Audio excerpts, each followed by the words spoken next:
갤러리 제로 전시를 기획한 전북도립미술관 학예연구사 정우석입니다. 국립현대미술관과 전북도립미술관이 공동으로 주최하는 이번 전시는요, 전북도립미술관 본관 1에서 4 전시실에서 전시가 되고 있습니다. 국립현대미술관 소장품전 갤러리 제로 전시는 국립현대미술관 소장하고 있는 국내외 현대미술 작가 28명의 작품 33점을 전북도립미술관에서 전북 도민들에게 선보이는 자리입니다. 이번 전시는 정보를 일방적으로 전달하는 근대적 미술 공간, 다시 말해서 20세기 초 모더니즘이 시작된 후 뉴욕 현대미술관을 중심으로 구축된 화이트 큐브에서 벗어나 관객들이 적극적으로 참여할 수 있는 문화 공간으로서의 새로운 가능성을 모색하는 미래지향적 의도를 담은 기획 전시입니다. 전시 타이틀의 전문 제목이 뮤지엄 온 갤러리 제로인데요. 이 뜻은 제로 베이스 상태의 전시 공간에서 새로운 미술관을 지향한다 라는 의미를 함축하고 있습니다. 다시 말씀드리자면 갤러리 제로는 미술관이 보여주는 전시에서 보고 참여하여 그 결과물을 갤러리 제로 플러스의 존에 전시하는 관객 참여 형태를 실천한 기획 전시라고 말씀드릴 수 있겠습니다. 이번 기획 전시는 저와 함께 장원 외부 기획자도 함께 하였습니다. 전시 기획 단계부터 수차례에 걸친 논의를 통해서 전시를 구성하고요. 그리고 전시 연계 체험 프로그램까지 여러모로 많은 자문을 구했습니다. 그럼 지금부터 저와 장원 기획자가 함께 3가지의 섹션, 즉 이번 전시의 타이틀인 갤러리 제로의 머리 글자를 딴 G1 섹션의 조형과 공간, G2 섹션의 공간과 통섭, 마지막으로 G3 섹션의 가족과 관계로 구성한 전시장별 특징, 그리고 각 섹션별로 총 약 한 10여 점이 될 텐데요. 거기에 대한 작품 설명을 해드리도록 하겠습니다. 이어서 마지막으로 전시 연계 체험 프로그램에 대해서는 장영애 선생님께서 수고해 주시겠습니다. 네, 조형과 공간을 주제로 하는 G1 섹션인데요. G1 섹션을 제1 전시실과 제2 전시실 이렇게 두 곳으로 해서 저희가 마련해 보았습니다. 장소성을 비롯해서 색채가 유발하는 공간 개념을 지닌 작품들입니다. 먼저 소개해드릴 작품은요, 장소성에 주목한 이혜인 작가의 두 번째 삶이라는 작품입니다. 자, 이쪽 방으로 들어오실까요? 네, 독일 베를린의 외곽 지역에 자리 잡은 작은 정원을 캔버스에 담은 32점의 회화 작품, 그리고 텐트 설치물, 그다음에 영상 상영을 통해서 독일이라는 낯선 환경을 이방인으로서 경험한 다양한 감정들을 담은 이혜인 작가의 설치 작품 두 번째 삶입니다. 이곳은 작은 정원들은 독일인들의 채소를 가꾸거나 기르거나 이러한 개인 사유지들이 많은데요. 2012년 12월부터 2013년 1월 사이에 약 한 달 동안 기차를 타고 가서 이곳에 와서 다양한 작품을 작가 선생님께서 그리셨다고 합니다. 작은 사이즈의 캠퍼스에 스케치를 하고 나서 거기에 유화로 완성한 작품 32점인데요. 이 작품들은 여행 중에 제작된 관계로 운반에 편리한 작은 규격 사이즈로 제작되어서 이렇게 전시가 되고 있는 것입니다. 작품 뒷면을 보시면요, 실제로 작품 제작한 장소, 시간 이런 것들이 상세하게 기록되어 있거든요. 이렇듯 작가는 베를린이라는 낯선 그 환경을 자기 그 시간의 흐름에 따라서 스케치하고요, 또 그 순간순간의 감정을 소중히 담아서 작품으로 보여주고 있는 것입니다. 이혜인 작가는 한 달이라는 이 기간을 독일에서 여행하면서 스스로에게 다음에 2가지 질문을 했다고 해요. 첫 번째, 나는 왜 지금 그림을 그리고 있는지, 혹은 왜 회화 작업을 하고 있는지, 이런 질문이었다고 하네요. 이 질문에 대해서 작가는 이런 답을 얻었다고 합니다. 회화라고 하는 것이 시 공간을 담는 그릇이다, 그런 역할을 한다 라고 하는 것을 다시금 깨닫게 해준 이 독일에서의 한 달간이었다고 합니다. 두 번째 질문, 32세인 내가 왜 독일 베를린까지 와서 이 머나먼 이국 땅까지 와서 그들의 사유지를 이렇게 배회하고 있을까라고 하는 그런 의문이 들었다고 하네요.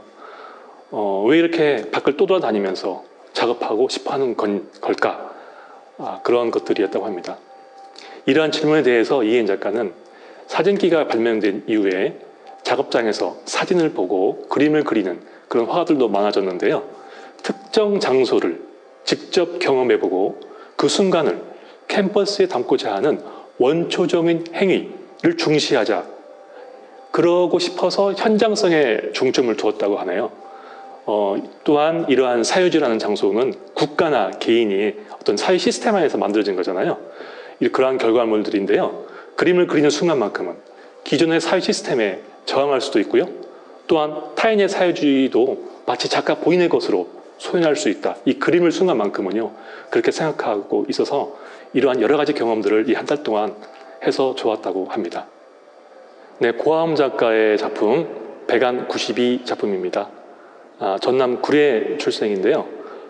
작가는 그 일제강점기 그 당시에 전주 사범학교, 그러니까 지금의 전주교육대학교를 졸업하셨어요. 그리고 일제강점기 일본에 다시 또 유학을 해서 한국적인 자연주의에서 출발해서 전민적으로 감성을 중시한 서정적인 회화세계를 추구한 작품을 발표하였습니다. 백안 92의 한자를 좀 풀어볼까요? 흰백의 언덕안. 92는 제작 연도를 가리킵니다. 92년에 제작한 하얀 언덕이라고 하는 작품 제목인데요. 작품을 보시면 아시겠지만 여러 번 얇게 바른 물감층의 중첩을 통해서 화면의 투명한 효과를 최대한 끌어내고 있습니다. 그래서 투박하지 않고 담백한 화면이 아주 인상적이죠. 3색 정도의 적은 색채만을 사용하고 여백을 살린 공간 구성도 아주 매력적입니다. 구상, 반추상, 추상 등 다양한 조형 실험을 섭렵하면서 서정의 세계를 가장 적절하게 표현해낸 추상 표현주의 작가라는 평가를 받고 있는데요. 이 방이 이 G1 섹션이거든요. 조형과 공간에 가장 어울리는 작품이라고 할 수 있겠습니다. 네, 이남규 작가의 작품 무제 86-2라고 하는 작품이 되겠습니다. 이남규 작가는요, 1960년대 초에 서울에서 대학을 졸업하고 고향인 대전으로 내려와서 미술 교사를 지냈었습니다. 대상의 재현보다는 추상 화면을 지향하는 작업으로 활동하였고요. 당시 한국에서는 앵포르맨 운동을 상당히 유행을 했는데 그 운동을 이끈 그 작가고요. 이런 꿈틀대는 굵은 선, 그 다음에 점들의 집합을 반복적으로 표현함으로써 현미경으로 이렇게 관찰한 세포 조직과도 같은 그런 느낌을 받으실 겁니다. 이런 붉은색과 청색의 보색 대비, 그리고 장식성이 가미된 화려한 느낌의 이 색채에 그러니까 아주 그 추상성이 돋보이는 그런 작품이 되겠습니다. 그는 추상회화 이외에도 30대 중반 1968년경 어느 신부의 주선으로 오스트리아 주재 수도원의 스테인드 글라스 공방에서 6개월간 유리화 수업을 받았다고 합니다. 현재 회화동 성당을 비롯해서 50여 곳의 종교시설에 그의 유리화 작품을 만날 수 있는데요. 그의 추상회화와 유리화 작품 이 안에는 자기 자신만의 고유의 질서를 정립하기 위한 색채와 형태, 그 다음에 조화, 그리고 빛의 투과성을 탐구한 흔적들을 탐구할 수 있습니다. 네, 지금 보고 계신 이 작품은 이우환 작가의 광계향이라는 작품입니다.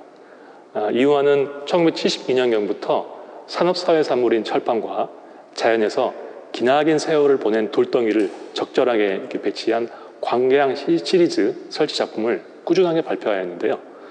이런 정반대의 이질적인 물성을 지닌 철판과 돌이 상호 조합에 의해서 조화로운 관계로 재탄생하게 된 작품입니다. 이 작품에 등장하는 돌덩이를 고르는 기준이 있는데요. 그것은 오래전부터 그 자리에 있었던 느낌의 심상치 않은 돌이었다고 하네요. 이우환 화백은 이것들이 자연스럽게 만날 수 있으려면 철판에서는 인공성을, 돌에서는 자연성을 각각 줄이는 것이 중요하다라고 강조하고 있습니다. 자연을 대표하는 돌, 인공성을 대표하는 철판을 상호 조화롭게 자리매김할 수 있도록 특정한 공간에 다양한 형식으로 설치한 이 광계향 작품들을 통해서 돌과 철판, 돌과 인간, 철판과 인간의 자연스러운 만남으로 이어져서 결국 인공적인 철판에 새로운 생명을 불어넣을 수 있도록 시도된 작품이 광계향 작품이 되겠습니다. 공감각과 통섭을 주제로 하는 이 G2 섹션을 제3전시실에 마련해 보았습니다. 악기나 악보로 표현되거나 공간 속에서 시지각과 청각, 통섭을 통해서 공감각적 체험을 유도하는 작품들로 구성해 보았습니다. 전시장을 한번 봐주시겠습니까? 마치 오케스트라 연주회에 초대된 느낌이 드시지 않은지요? 저는 이 3전시실을 DP할 때 가장 고민이 많았는데요. 결국에는 천정에 첼로를 매달고요. 오케스트라 지휘자로 제가 이렇게 여기고, 그 다음에 고대 유물처럼 보이는 도자기들을 연주자들로, 의자에 앉아있는 사람의 조각작품이 보이실 텐데요. 그 조각작품을 관중으로 이렇게 해석하여서 디스플레이 해보았습니다. 공감각이라고 하는 이 주제에 걸맞게 실제로 작품 자체에서 소리가 들리는 등 사운드가 있는 작품은 전시되어 있지 않습니다. 그러나 천정에 지향성 스피커를 매달아서요, 실제로 관객에게 이 소리를 들려드림으로써 첼로나 항아리가 이 공명이 담긴 그런 소리를 직접 들려드림으로써 G2 주제에 걸맞는 공감각과 통섭의 이 의미가 잘 전달될 수 있도록 고안해 본 전시장입니다. 보고 계시는 작품은요, 변준곤 작가의 작품 첼로라는 작품입니다. 1970년대 중반 대구 가톨릭 고등학교 미술교사로 재직을 했고요. 당시 작가는 미국에 의해서 좌지우지된 분단국가의 비극이 담긴 작품 제작을 많이 했는데, 이런 작품들을 계기로 정치적인 아주 그런 위기감에 휩싸였다고 합니다.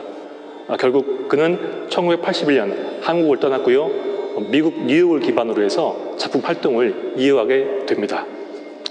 작가는 이렇듯 그 캠퍼스라는 울타리를 벗어나가지고 바이올린이나 엽서, 그다음에 작은 조각상 등 여러 가지 이런 오브제들을 모아서 작품을 제작하였다고 합니다. 이번에 저희 전북 도립미술관에 전시되고 있는 이 첼로 작품도 이 첼로라는 그 표면 위에 작품을 제작하고 있죠. 작가는 상당히 가난했어요. 가난해서 가난으로 물감을 살 수 없었던, 이 거리에 나가서 버려진 TV나 라디오, 문짝이나 이런 폐품들을 자주 모았다고 합니다. 모아서 이 모아한 이 오브제 작품들을 어떤 그 생명을 불러 넣었는데요. 이러한 아상브라자 작품으로 상당히 주목을 받았다고 합니다. 지금 보고 계신 이 작품은 1996년작인데요. 이 그림이 그려진 걸 자세히 보시면 아시겠지만 상당히 시점이 높습니다. 그래서 높은 시점에서 이 아래로 내려다보는 그 뉴욕 도심의 전경을 보실 수 있겠습니다. 그리고 아주 극사실적으로 그려 넣었죠. 특히 이 첼로 윗부분에 보시면은 모데스트 무소로스키라고 하는 그 작곡가 이름도 볼 수 있습니다. 이렇듯 작가는 이 작품을 통해서 작가 고유의 어떤 독특한 시각으로 이런 아상브라자 작품인 첼로 작품을 제작하게 되었습니다.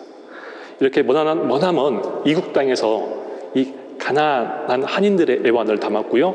그다음에 조국에 대한 그리움, 그런 것들을 뒤로한 채 그 이 전 세계의 심장부인 뉴욕에서 한 예술가로서 인정받고 삶을 꿈꾸고 있는 이 작가의 이 깊은 마음이 담겨져 있는 첼로 작품이 되겠습니다. 보고 계신 이 작품은 곽훈 작가의 소리라는 작품입니다. 곽훈 작가는 1941년생이고요. 1996년에 베니스 비엔날레 한국인 최초로 초대받은 추상 화가의 대가이십니다. 먼저 뉴욕 미술계가 먼저 주목을 했고요. 뉴욕에서 인정받고 나서 이후 국내에서 주목을 받은 그런 작가입니다. 1975년에 미국으로 건너간 곽훈 작가는요, 옹기 연작, 기 연작, 씨앗 이런 연작들을 발표했고요. 그의 주된 소재는 한국의 전통적인 정신과 생명의 탄생을 현대적인 감각으로 조명하는 이러한 추상작품으로 전 세계인의 주목을 받았습니다. 지금 보고 계시는 이 소리 작품은 1993년도의 작품이고요. 마치 고대 유물을 연상시키고 있는 걸 알 수 있습니다. 오랫동안 쌓여온 그런 세월의 호흡을 이야기하는 것 같아요. 그는 전국 각지에서 출토된 이러한 유물들에 많은 관심을 가졌고요. 한국인의 정신세계와 정서를 작품에 담아내기 위해서 한국의 흙이나 기, 찻잔 등 이러한 소재들을 작품에 자주 등장시켜서 주목을 받았다고 합니다. 실제로 이렇게 소리가 나는 작품은 아니지만 우리 고대 한국인들의 목소리, 그런 소리들이 마치 이렇게 울려 퍼져나올 것만 같은 그런 착각에 빠지게 하는 작품이 되겠습니다. 가족과 관계를 주제로 하는 G3 섹션입니다. 이 방은 제 사전시인데요.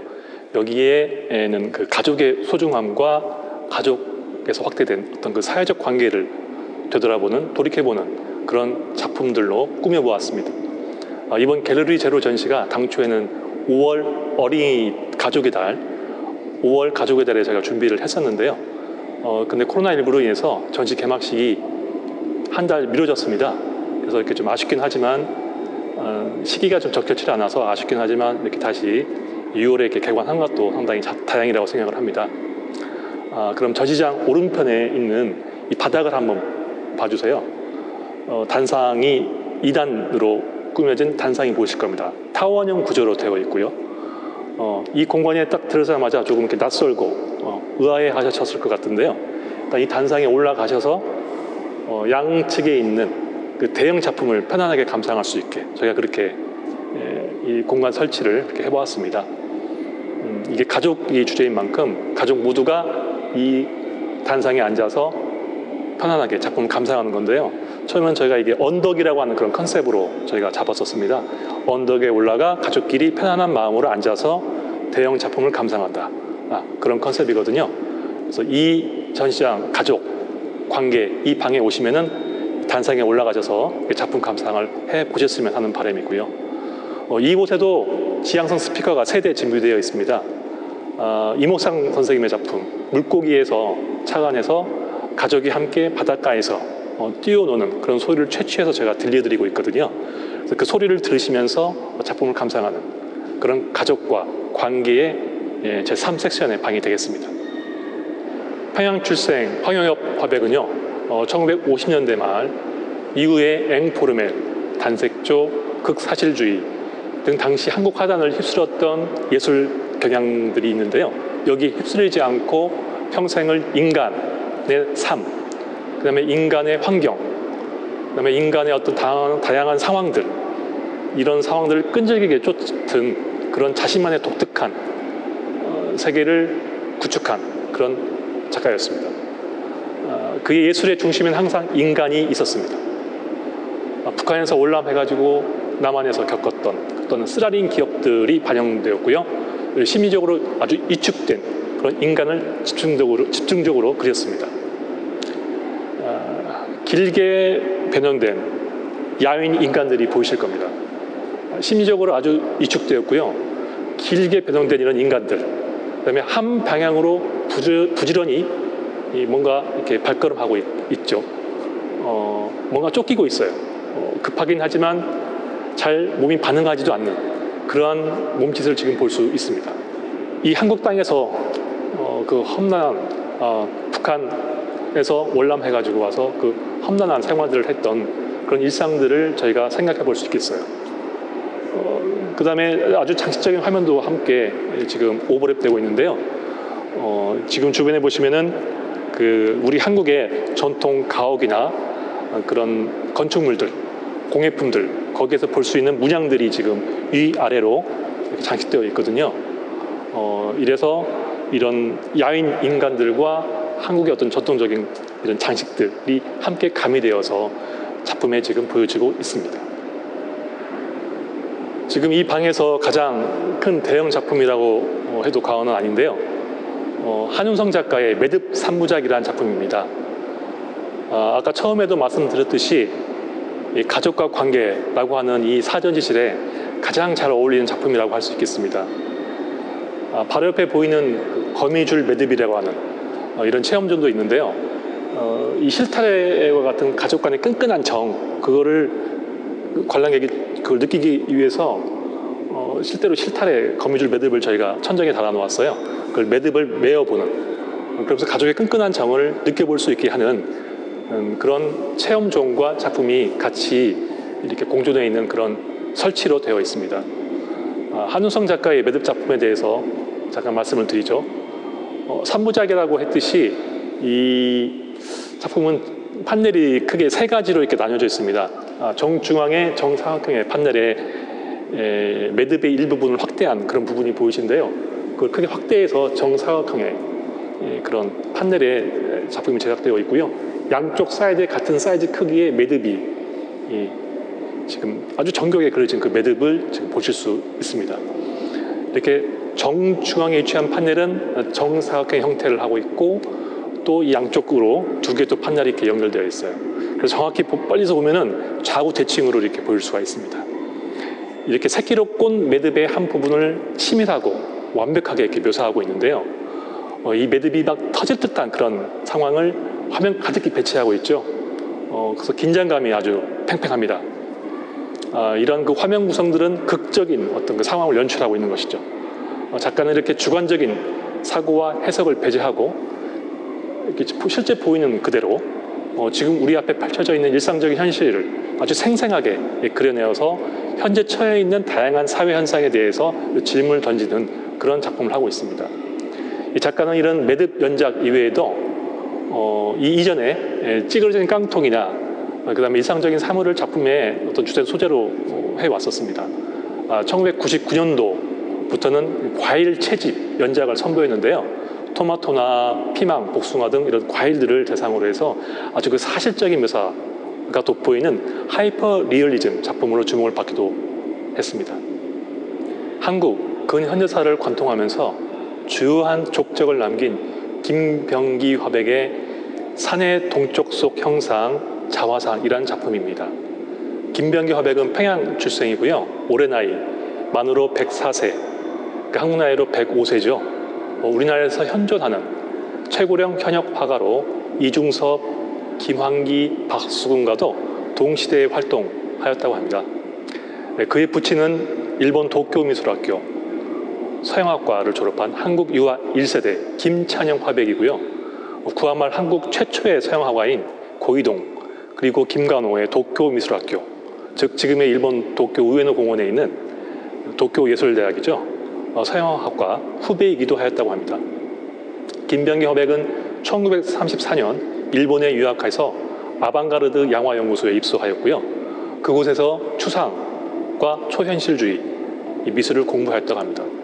프랑스, 미국 등 국내외를 오가면서 실험적인 작품을 발표해왔고요. 2006년에는 미국 LA로 거처를 옮겨서 캘리포니아와 LA의 대지, 그다음에 산 풍경을 어두운 갈색조 톤으로 자주 그리곤 하였다고 하네요. 2019년에 개최한 작년이죠. 개인전에서 추상과 구상이 혼재한 작품으로 신작을 발표했는데요.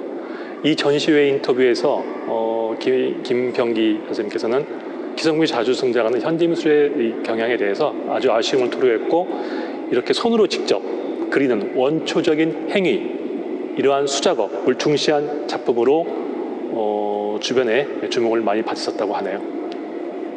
김을 작가의 나라고 하는 작품입니다. 이 전시장은 제4 전시실인데요. 가족과 관계라고 하는 그 테두리 안에 있는 그 섹션 안에 있는 작품이죠. 가족과 관계, 가족을 이루는 구성 단위 중에서 나 1인칭, 역시 나를 빼놓고서는 가족 관계 구성을 할 수가 없지요. 그래서 이 김을 작가는 나는 누구이냐, 나는 어디서 왔을까, 이런 나 자신에 대해서 물음, 내가 누구인지 그런 나를 묻는 그런 작품들을 많이 작품을 제작을 했는데요. 이렇듯 아주 가장 원초적인 이런 질문을 던진 작품을 주로 발표했습니다. 이 작품 제목도 나입니다. 그래서 이 방에 가장 어울리는, 가족과 관계에 가장 어울리는 작품이 아닐까 생각이 드네요. 이 작품은 아주 그 체념한 듯한 그런 표정을 보실 수 있겠습니다. 눈을 지그시 감고 있고요. 4분의 3 정도의 측면에서 바라보고 있어요. 그래서 상당히 고뇌하는 그런 표정을 엿볼 수 있습니다. 또한 이 작품은 종이를 싼 나무 판넬에 유화와 동판 조각들을 겹겹이 싸서 콜라주 방식으로 화면 처리를 하고 있네요. 이들 동판 조각들은 스테이플러로 이렇게 찍어서 고정을 시키고 있습니다. 판넬 위에 유화하고 이런 동파 조각들이 부조로 겹겹이 쌓여 있는데요. 이러한 두껍고 거친 표면의 마티에르가 아주 독특한 그런 느낌을 자아냅니다. 이 화면을 빼곡하게 메꿔서 구성을 하고 있는데요. 이러한 것들은 아주 작품의 깊이감을 더해주고 있습니다. 이 시기의 이 김을 작가의 작업들은 시대적인 의식을 반영한 이 자아의 억제와 성찰을 보여주고 있는 것 같습니다. 국립현대미술관 소장품전 갤러리 제로, 이번 전시는 국립현대미술관 소장품을 전북 도민에게 감상시켜드리는 흔치 않은 기회입니다. 저희가 보통 국립현대미술관 작품을 빌린다고 하는 것은 두세 점, 한두 점 이 정도가 보통 일상이거든요. 이렇게 특별히 33점이라고 하는 다량의 국립현대미술관 소장품을 빌릴 수 있다고 하는 것은 저희는 참으로 좋은 기회이고요. 도민 여러분께도 정말 행복한 일이라고 생각합니다. 코로나19로 인해서 관객 수는 이렇게 많이 줄어들었어요. 그건 맞습니다. 그런데 이번 전시가 전북 이런 도민들에게 조금이나마 위로가 되고 좀 힘을 불어넣는 그런 계기가 됐으면 합니다. 지금까지 큐레이터 정우석이었습니다. 감사합니다.